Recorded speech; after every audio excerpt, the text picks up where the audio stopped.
Bible ధ్యానంలో ఇప్పుడు యెషయా గ్రంథము 53వ అధ్యాయము చదువుకుందాము. మేము తెలియజేసిన సమాచారము ఎవడు నమ్మెను? యెహోవా బాహువు ఎవనికి బయలుపరచబడెను? లేత మొక్కవలెను, ఎండిన భూమిలో మొలిచిన మొక్కవలెను అతడు ఆయన ఎదుట పెరిగెను. అతనికి స్వరూపమైనను సొగసైనను లేదు. మనమతని చూచి అపేక్షించున్నట్లుగా అతని యందు స్వరూపము లేదు.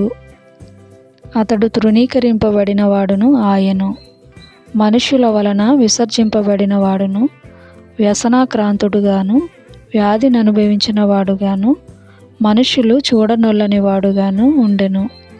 అతడు తృణీకరింపబడిన వాడు గనుక మనము అతనిని ఎన్నిక చేయకపోతిమి. నిశ్చయముగా అతడు మన రోగములను భరించెను, మన వ్యసనములను వహించెను.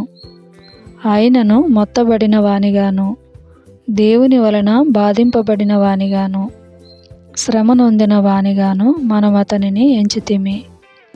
మన అతిక్రమ క్రియలను బట్టి అతడు గాయపరచబడెను, మన దోషములను బట్టి నలుగగొట్టబడెను.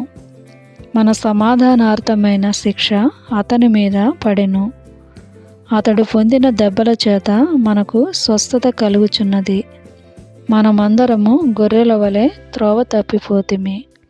మనలో ప్రతివాడును తనకిష్టమైన త్రోవకు తొలిగెను. యెహోవా మన అందరి దోషమును అతని మీద మోపెను. అతడు దౌర్జన్యము నొందెను, బాధింపబడినను అతడు నోరు తెరవలేదు. వధకు తేబడు గొర్రె పిల్లయు, బొచ్చు కత్తిరించు వాని ఎదుట గొర్రెయు మౌనముగా నుండునట్లు అతడు నోరు తెరవలేదు. అన్యాయపు తీర్పు నొందినవాడై అతడు కొనిపోబడెను. అతడు నా జనుల అతిక్రమమును బట్టి మొత్తబడెను గదా. సజీవుల భూమిలో నుండి అతడు కొట్టివేయబడెను. అయినను అతని తరము వారిలో ఈ సంగతి ఆలోచించిన వారెవరు? అతడు మరణమైనప్పుడు భక్తిహీనులతో అతనికి సమాధి నియమింపబడెను. ధనవంతుని యొద్ద అతడు ఉంచబడెను. నిశ్చయముగా అతడు అన్యాయమేమియూ చేయలేదు. అతని నోట ఏ కపటమును లేదు.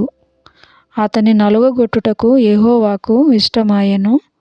ఆయన అతనికి వ్యాధి కలుగజేసెను. అతడు తన్ను తానే అపరాధ పరిహారార్థ బలి చేయగా అతని సంతానము చూచును. అతడు దీర్ఘాయుష్మంతుడగును. యెహోవా ఉద్దేశము అతని వలన సఫలమగును. అతడు తనకు కలిగిన వేదనను చూచి తృప్తి నొందును. నీతిమంతుడైన నా సేవకుడు జనుల దోషములను భరించి తనకున్న అనుభవ జ్ఞానము చేత అనేకులను నిర్దోషులుగా చేయును. కావున గొప్పవారితో నేనతనికి పాలు పంచిపెట్టెదను. గనులతో కలిసి అతడు కొల్ల సొమ్ము విభాగించుకొనును. ఏలయనగా మరణము నొందునట్లు అతడు తన ప్రాణమును ధారపోసెను. అతిక్రమము చేయువారిలో ఎంచబడిన వాడాయెను. అనేకుల పాపమును భరించుచు తిరుగుబాటు చేసిన వారిని గూర్చి విజ్ఞాపనము చేసెను.